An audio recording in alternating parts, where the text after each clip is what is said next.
Hey everyone, Tomahawk here. I'm down at the Duck River. I've got a new pack, the one I usually carry around, but this is a little bit newer model. So I'll go ahead and show you some of the stuff that I have in it. I've seen a lot of new videos on, or a lot of new questions actually, on packs and what pack is best, bug out bags, and so forth. So hopefully this will help you out.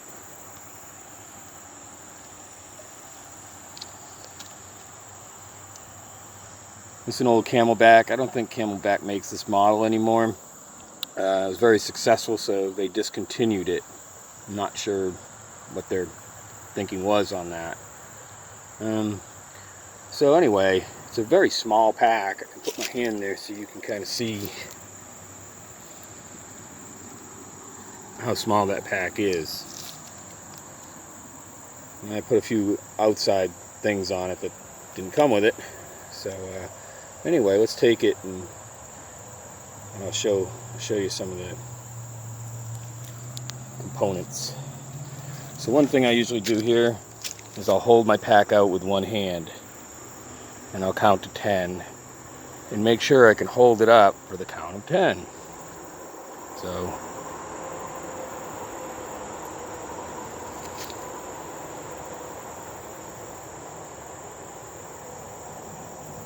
okay, so that's 10. Believe it or not, they start getting pretty heavy real quick.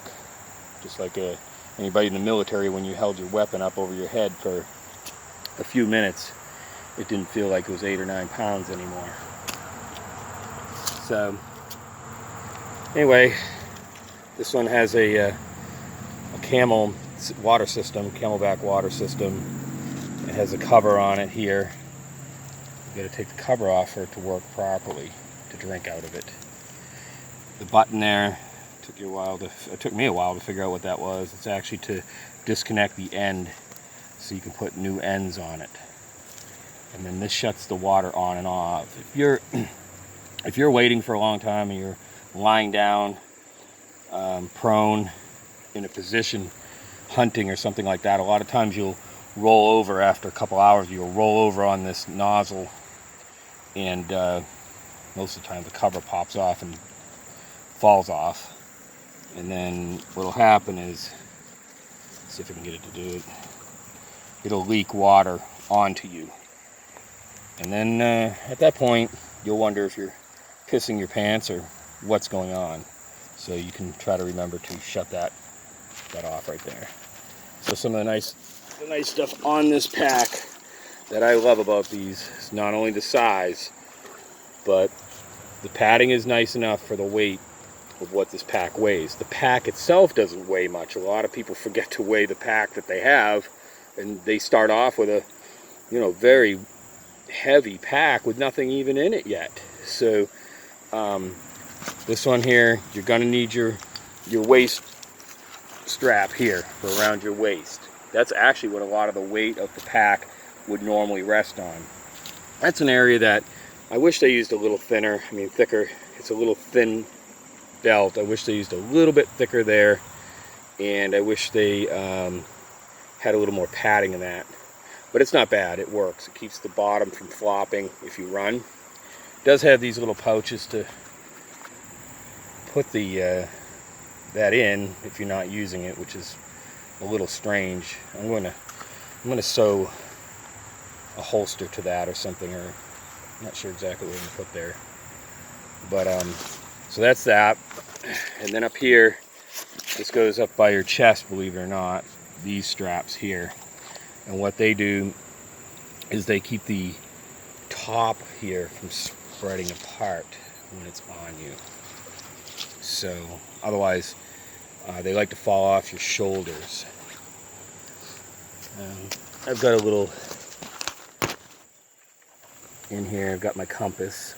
Yeah, I got dummy cord on it because if you go through sleep deprivation, i.e. not sleeping for a few days, you'll find that all your gear has disappeared without dummy cords. Ask me how I know. So back to the front. I've got a little D-ring, which is aluminum. You can use it if you're in tree stands to tie yourself to the tree stand. You can use it for rappelling with various ropes and cordage. Real nice to have. Just try to insulate it from other steel so it doesn't slap steel around and make noise. In here is a little magazine pouch.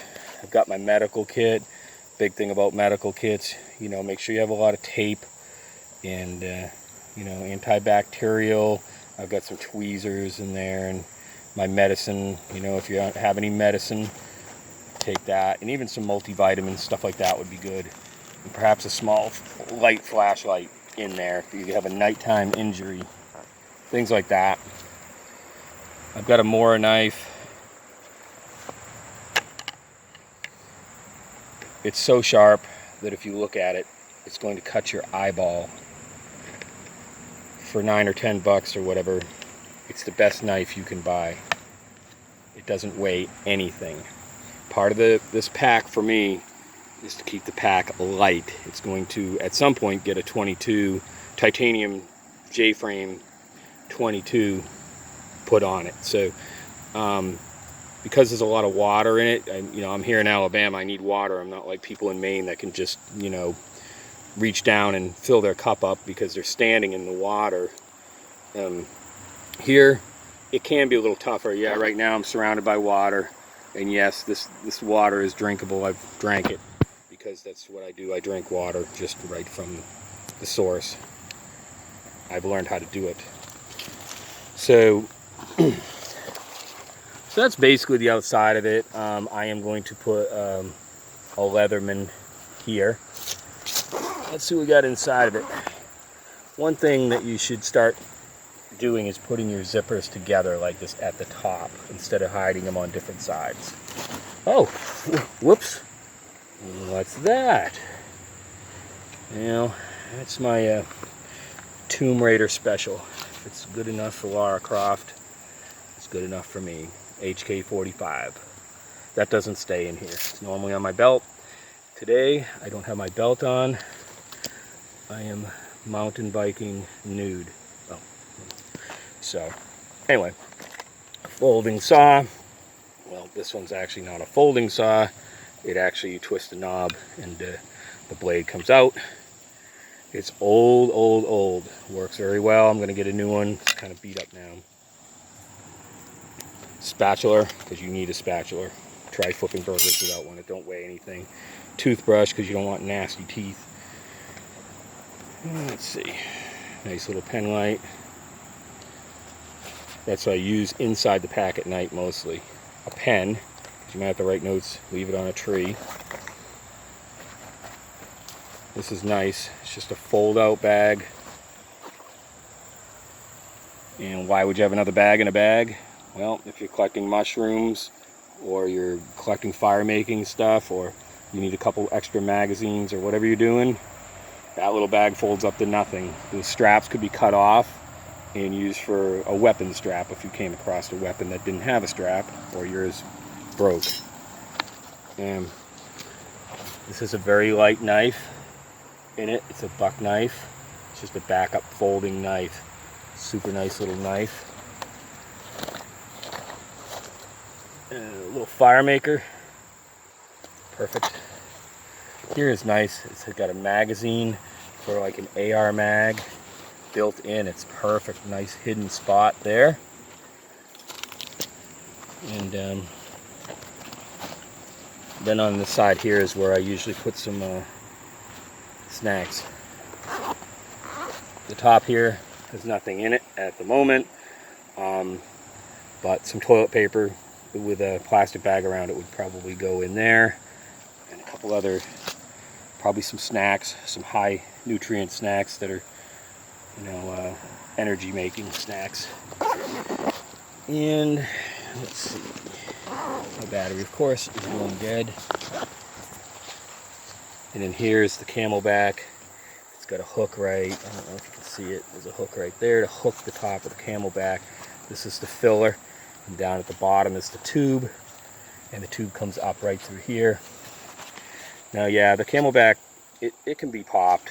You know, Army guys can break an anvil with a feather, but I've used one of these for a long time. I take good care of my bags, and I've had them last 3-4 years. Usually by then they have new updates on them anyway, and you know, they're not that expensive. I usually only put pure water in them, so you can make a super drink with some vitamins and so forth and put it in there, but make sure you'll probably want to keep doing that, because eventually it'll start tasting like that. If you're going to use a Camelback water system, they do sell a rack to dry it on, and there's some maintenance to keep it tasting okay. So you might want to get the rack and do it correctly. I don't, because I just don't care. And a lot of times I'll drink out of the local drinking rivers and stuff like that. So anyway, that's basically my setup here, and y'all have a great day.